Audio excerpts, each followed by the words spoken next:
Hi family. I am now in the truck heading to the library, but I wanted to come in and say a few things because all throughout the night I was getting messages coming into my phone about some of the videos that I posted yesterday. And you know, I got some messages that was like, wow, you know, on some serious hateration type of thing, you know what I mean? And I know a lot of times, oh, let me show my girl Kiana. Let me show you something, Kiana. Hold on, let me show you something. They got a picture of your boy around the corner. Look, let me see if I can get a real good shot of him. Wait a minute, hold on. Hold on. I'm trying to get a real cool shot of him. Damn it. I couldn't get it. Anyway, they have a real big old picture of Trey Songz.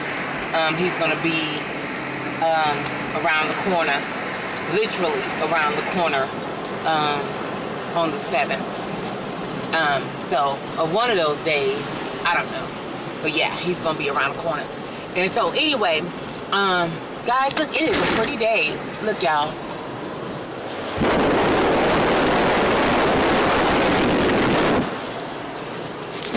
Yeah, a real pretty day.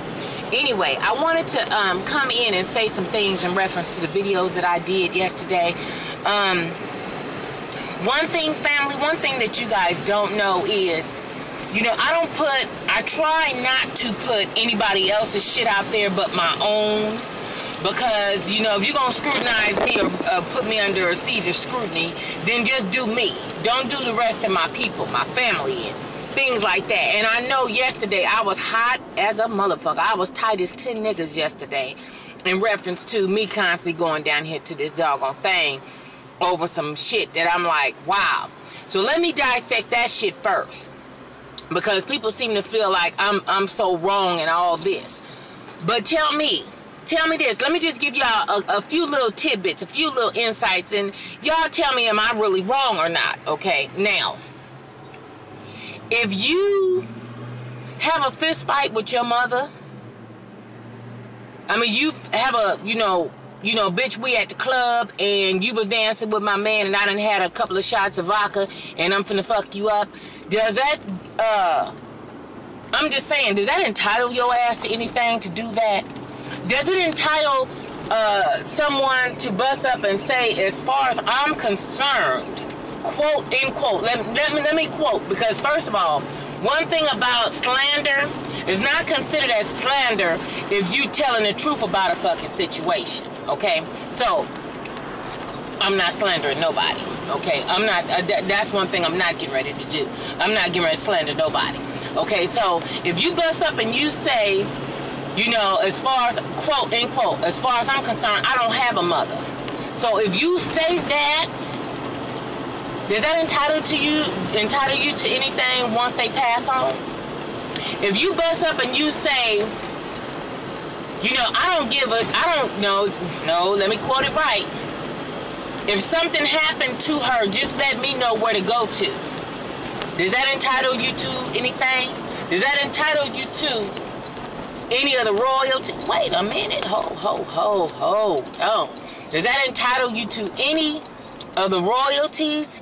Any of the whatever upon that person's death? Are you entitled to something when you make that type of statement?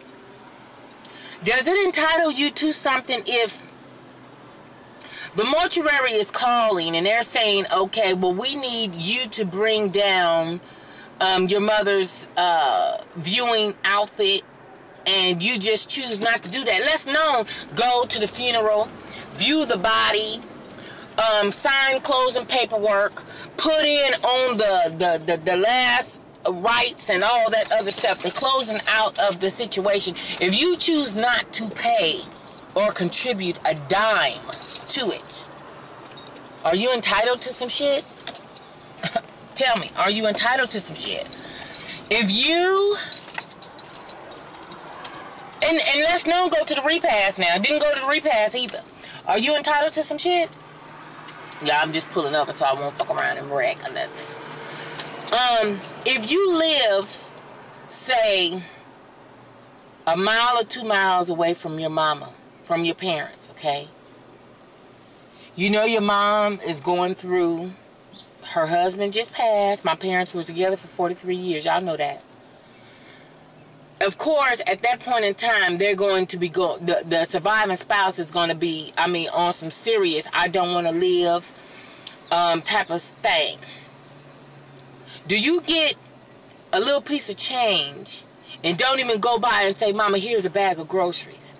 I cooked some spaghetti last night. Here's a bowl just so you can eat. Then once she passed, are you entitled to something? I mean, you tell me. Tell me, please. If you chalked your mother up as, if you basically say to your mama, well, you ain't had nothing.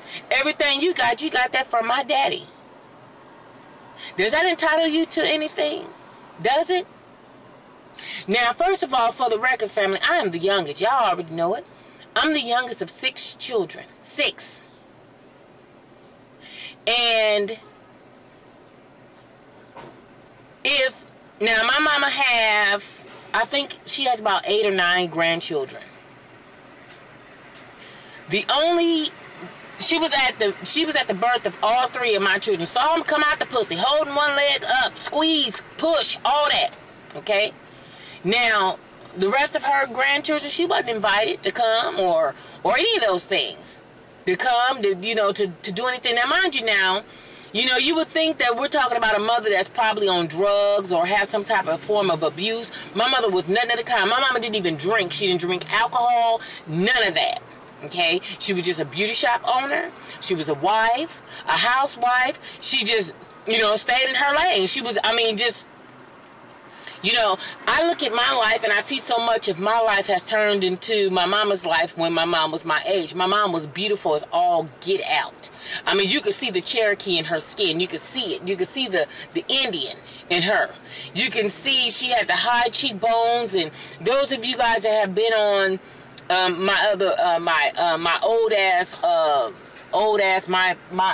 MySpace page and stuff, I have a nice picture of my mother. I think I have it on my other thing too. I'm not sure, but my mom was a very, very beautiful, stunningly beautiful woman. Stunningly beautiful woman. She was, my parents, after we had grew up and was out of the house, my parents became foster parents, and my mother was a foster parent up until her dying day. But yet, here's all of the foster children, as my siblings would call misfits and all that, and to in which I never ever once, I considered my foster brothers and sisters as my brothers and sisters. But my siblings, they would never do anything with them. They felt like they were misfits. They're not part of our family. I mean, just completely dogged them out. I took those kids into my home. Me and Tony done took them to Magic Mountain, Disneyland. We done spent money on them. They done spent the night in our houses. Tony done put them to work, gave them little jobs, put them in on the refereeing thing. You know what I mean? Because Tony is an official for football and basketball. So anyway. But yeah, so he would, get them little jobs and, do different little things and include them in our family. Neither one of my siblings done that. They felt like these kids were misfits. They not part of our family. Nothing. But when it all went down, they were pallbearers. Here, I got brothers. None of my brothers was pallbearers at my mother's funeral. None of them. Not even the baby daddies or none of that wasn't pallbearers at my mom's funeral. But the pallbearers at my mama's funeral was me, Tony, a couple of my foster brothers, other family members. But neither one of my siblings were pallbearers. I carried the casket at her head. Okay? Now, out of all these things, and that's just a few things because I'm going to cut it off. But after doing all that, are you entitled to something? Please tell me. What are you guys entitled to? After you done this and that to your parents, to your mama? When my father got ready to die, y'all, it was me over there feeding him. Because my dad died of cancer and he just had, But it was me that was over there spoon feeding him and doing all these things for him. There was none of my siblings. Where were they? What were they doing? What were they doing? So when my mom was able to make her choices on what she wanted to do, she did what she wanted to do. So hang it up. Forget about it. I'm out, family. Bye.